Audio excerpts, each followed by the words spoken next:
அக்னி இதில் எதிர்க்கட்சி தலைவருடைய ஒரு பொலிட்டிக்கல் ஸ்டாண்ட் சிபிஐ விசாரணை வேணுன்றார். இன்னொரு பக்கம் அண்ணாமலை தன்னைத்தானே வருத்திக்கிறார். ஆளுங்கட்சிக்கு எதிரான வலுவான குரலை எழுப்ப முடியாத ஒரு நிலையை அண்ணாமலை மறைமுகமாக உருவாக்குறாரா? நீங்கள் கேட்குற கேள்விக்கு பதில் சொல்லுக்கு முன்னாடி சார், இந்திய நாட்டில் 10 ஆண்டு காலம் பிரதமராக இருந்த ஐயா மன்மோகன் சிங் அவர்கள் இறந்ததுக்கு ஆழ்ந்த வருத்தத்தை தெரிவிச்சுக்கிறேன். நாளைய தினம் பிறந்தநாள் கொண்டாட இருக்கக்கூடிய முன்னாள் மத்திய அமைச்சர் திரு ஜி.கே. வாசன் அவர்களுக்கு என்னுடைய பிறந்தநாள் வாழ்த்துக்களையும் தெரிவிச்சுக்கிறேன். இப்போ நீங்கள் கேட்ட கேள்வி சார், தமிழ்நாட்டினுடைய மாண்புமிகு எதிர்க்கட்சி தலைவர் சிபிஐ விசாரணை வேணுங்கிறாரு.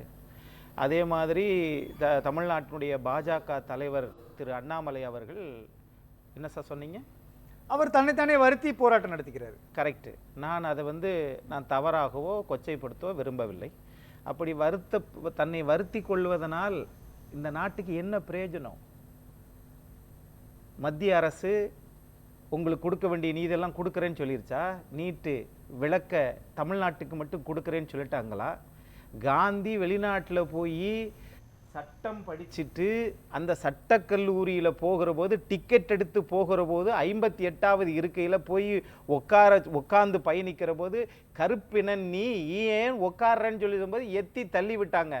அப்படி தள்ளி விட்ட போது காந்தி நினைத்தார், என்னை நீ வெளியேற்றி விட்டுட்ட, நான் டிக்கெட்டோட இருக்கையா, ஆனால் உனக்கு அந்த அதிகாரம் இந்தியாவில் நீ ஆள்ற பத்தியா, இந்தியாவை விட்டே உன்னை வெளியேற்றுகிறேன்னு சொன்னார் பாருங்க.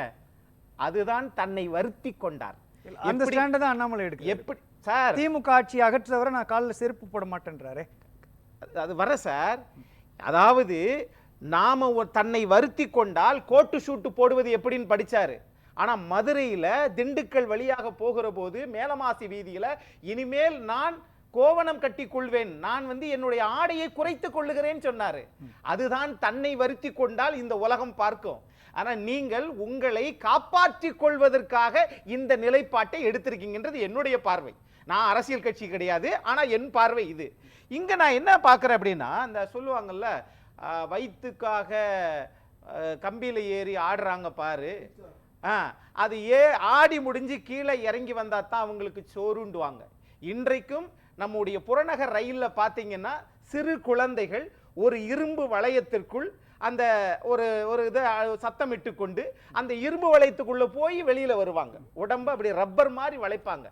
சரி, இவங்கெல்லாம் அந்த கம்பியில நடந்து போறவங்களும் இந்த இரும்பு வளையத்துக்குள்ள போகிறவங்களும் அவங்களுக்கு வாழ்க்கையில் இருக்கக்கூடிய வறுமையின் காரணம். ஆனால் இந்த விஞ்ஞான உலகத்துல உலகமே உற்று நோக்குற இந்தியாவை பார்த்து இல்ல நான் சாட்டையால் அடிச்சுக்கிறேன் என்று சொன்னால் இதனுடைய நோக்கம் என்ன தெரியுமா சார்? என்ன? தமிழ்நாட்டில் மாண்புமிகு எதிர்க்கட்சியினுடைய மாவட்ட கழக செயலாளர்கள் ஏறத்தாழ 4 அமைச்சர்கள் ஒட்டுமொத்தமா போய் காலையில அந்த அண்ணா பல்கலைக்கழகத்துல மறியல் பண்றாங்க. பல ஆயிரக்கணக்கான பேர் நின்றாங்க. இன்றைக்கு 1000 பேர் மேல தமிழக அரசு, திமுக அரசு, அதிமுக மீது வழக்கு தொடுத்திருக்கிறது.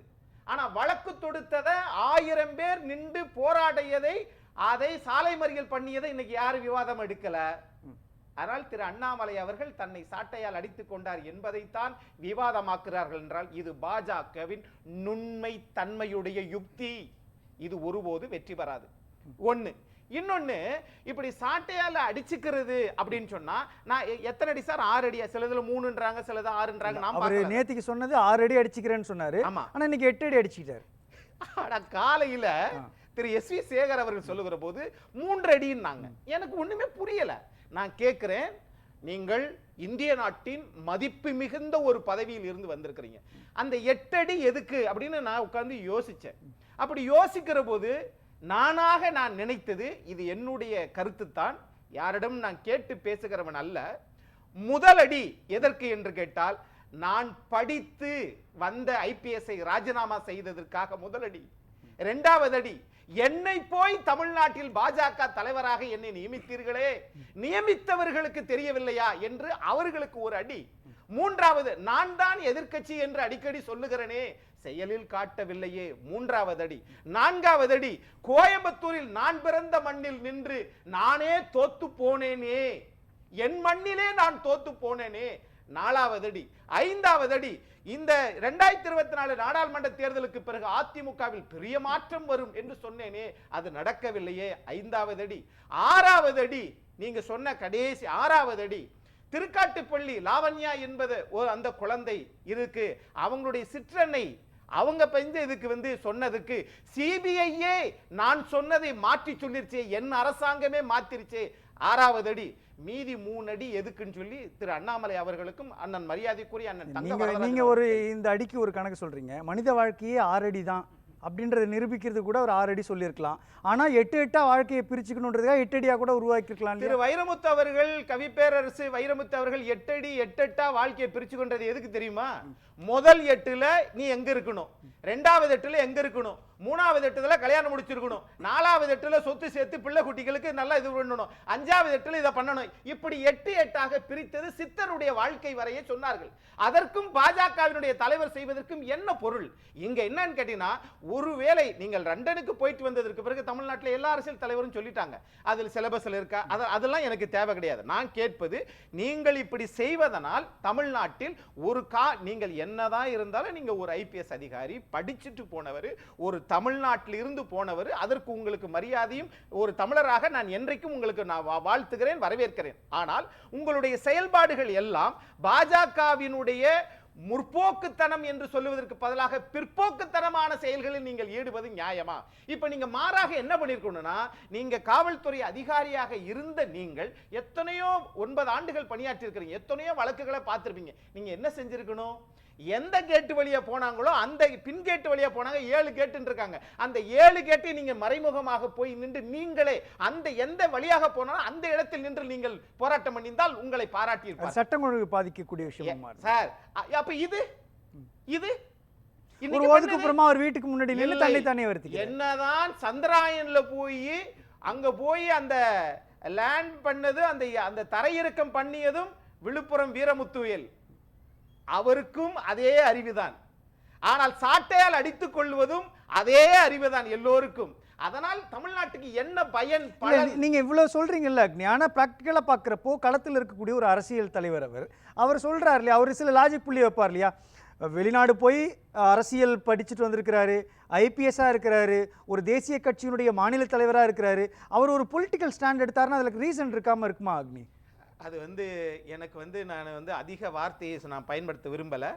அது பொலிட்டிக்கல் ஸ்டாண்டே கிடையாது. உலக நாடுகள், பன்னாட்டு உலக நாடுகள் லண்டன்ல எதையுமே அறிவியல் பூர்வமாக ஆதாரம் இருந்தால் மட்டுமே கற்றுக் கொடுக்கக்கூடிய நாடு. இன்றைக்கும் 500 ஆண்டுகளுக்கு பிறகு அதான் நடக்கும். ஆனால் நீங்க படித்துட்டு வந்தது இதுதானா என்ற ஒரு கேள்வி வரும். எப்ப நான் கேட்க வேண்டியது, தமிழ்நாட்டில் இருக்கக்கூடிய இது நடந்தது மிகப்பெரிய தவறு. இதை முறையாக நீங்கள் சட்ட ரீதியாக, நீங்க சட்டத்தை காப்பாற்றியவர் 9 ஆண்டு காலம் கர்நாடகாவில், நீங்க சட்ட ரீதியாக தானே போகணும். இது கேட்கிறேன், இப்படி அடிப்பது சட்டத்துக்கு உகந்ததா? நீங்க அப்பதான் காந்தி அவர்கள் போராடியதும் நீங்கள் போராடியதும் ஒன்றா? அதை நீங்க நகைப்புக்குரிய மாறாது. இந்த தமிழ்நாட்டில் சென்னையில் இருக்கக்கூடிய ஆணையர் என்ன சொல்றாருன்னா, இல்ல இது அவங்க 100 கால்ன்றாங்க. ஆனால் மாண்புமிகு உயர்கல்வித்துறை அமைச்சர் சொல்றாரு, இல்ல இது புகார் கொடுத்தாங்க அப்படின்றாங்க. அப்ப இந்த முரண்பாடுகளுக்கு ஐபிஎஸ் அதிகாரியாக அனுபவம் பெற்ற திரு அண்ணாமலை அவர்களுடைய பேச்சு என்ன? உங்கள் கருத்து என்ன? நீங்க ஒருவேளை மத்திய அமைச்சரை வர வைக்கிறாங்கன்னா நீங்க அவங்கள கூட்டிட்டு இந்த இடத்தை காட்டுங்க. அல்லது இதுவரைக்கும் தமிழக அரசு அந்த குழந்தையினுடைய அப்பா அம்மாவையா யாரையுமே கண்ணுல காட்டல, எங்க இருக்கிறாங்கன்னு தெரியல. ஒருவேளை நேர கன்னியாகுமரிக்கு போய் அந்த குழந்தையினுடைய அப்பா அம்மாவிட்ட கேட்டு, என்னங்க இந்த மாதிரி இருக்குது, வாங்க குழந்தையை பார்க்க போவோம் என்று அவங்க தாய் தந்தையோடு நீங்கள் ஒரு பத்திரிகையாளர் சந்தித்திருந்தால் உங்களுக்கு அதை பண்ணக்கூடாது. இல்ல அதை பண்ணக்கூடாது. ஏன் பண்ணக்கூடாது? இல்ல பாதிக்கப்பட்ட இல்ல அது குழந்தை இல்ல பண்ணக்கூடாது. இல்ல அவங்க பெற்றோரையும் காட்டக்கூடாது, அவங்களுக்கு ஆறுதல் சொல்லணும்ல. ஆறுதல் கூட சொல்லக்கூடாது. இதுல அப்படி விட்டுருமா? இல்ல அதுக்கு விசாரணை அமைப்புகள் இருக்குது, காவல்துறை விசாரணை நடத்தும். இதுல சம்பந்தப்பட்ட பெண்ணையோ சம்பந்தப்பட்ட பெற்றோரையே காட்டக்கூடாது. இல்ல பெற்றோர் அந்த ஸ்டாண்டர்ட் இல்லவே இல்ல சார். அவங்க ஊர்ல இருக்கிறாங்க, அவர்கள் இங்க எங்க இருக்கிறாங்க? இல்ல அது தவறான பார்வை. சரி, இல்ல நான் சரியானது இருக்கட்டும். ஆகையினால உங்களுக்கு சட்ட ரீதியான நியாயமான, இங்க என்ன தெரியுமா, சட்டத்தின் மேல நம்பிக்கை இல்லாம இருக்கிறாரா? சட்டத்துறை அமைச்சர் சொல்ற இல்ல முரண்பாடுகள் சொல்றேன் நானு. கண்டெடுக்காலுன்றாங்க, இல்ல அவங்களே நேரா வந்து புகார் கொடுத்தாங்கன்றாங்க. அப்படியே புகார் கொடுத்தாலும் உச்சநீதிமன்றத்தில் பாதிக்கப்பட்ட ஒரு விக்டிம், ஒரு பெண்மணி, ஒரு மாணவி, அவங்க வந்து எப்படி அவங்களை நீங்க சொல்லலாம்? அப்ப அரசாங்கம் தன்னை பாதுகாத்துக் கொள்வதற்காக அந்த தகவல்களை முன்கூட்டியே சொல்லிருச்சோ? 2, சட்டத்துறை அமைச்சர் என்ன சொல்றாரு? இல்ல அவர் வந்து அந்த ஞானசேகரன் அவர்கள் கட்சியிலே இல்லங்கிறாரு. ஆனால் இருக்கக்கூடிய எல்லா தகவல்களும் போடுறாங்க. அவர் செய்தி பகுதியில ஒரு பொறுப்புள்ள ஒரு இதுல இருக்கிறாரு, ஒரு பொறுப்புல இருக்கிறாருன்னு சொல்லி, பொறுப்புள்ளன்னு சொல்லல, பொறுப்புல இருக்கிறாருன்னு சொன்னாங்க. ஆகையினால இவ்வளவு விஷயங்களையும், இதை அறிவுக்கு அறிவுதான் ஆயுதம், கருத்துக்கு கருத்து தான் ஆயுதம். நீங்கள் ஆட்சி அமைக்க வேண்டும் என்று துடிக்கிறீங்க, ஆனால் முன்கேட்டு வழியாக அல்ல, பின்கேட்டு வழியாக இது மாதிரி தவறான ஒரு இதை வந்து, அப்ப நீங்க என்ன செய்யறீங்கன்னா, இது போன்ற வாழ்க்கையை இது பண்றாங்கல்ல, அவர்களையெல்லாம் நீங்கள் கொச்சைப்படுத்துகிறீர்கள். பேசலாம்.